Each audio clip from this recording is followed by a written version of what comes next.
Hi everyone, in this video I will explain to you how to display Grafana alerts to your dashboard. First step is using the alert list panel. Open your Grafana dashboard and enter edit mode. Click add a new panel and select alert list from the panel options. Configure the alert list panel by setting the following options. For the data source, choose data source such as Prometheus, Loki, etc. used for your alerts. For the filter by folder or dashboard, this option lets you display alerts specific to certain dashboards or folders, helping you to filter and organize alerts. For the time range, customize the time range to show recent or past alerts.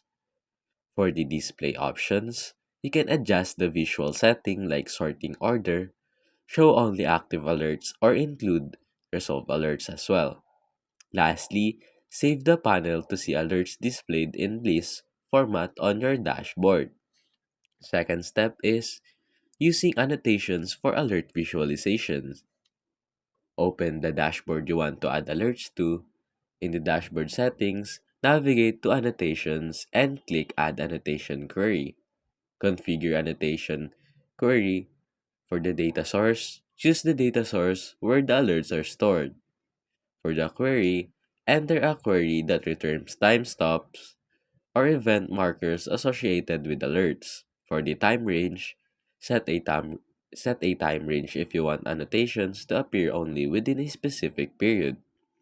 Lastly, customize markers. Use color coding and labels to represent different alert states. For example, red for critical alerts, yellow for warnings. Save the annotation settings. Now, your graph panels will display markers at the time alerts were triggered.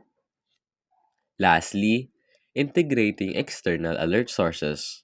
If you're using an external alert system, you can use webhooks to send alerts to Grafana, which can be displayed in your dashboard using a similar approach. And that's basically it.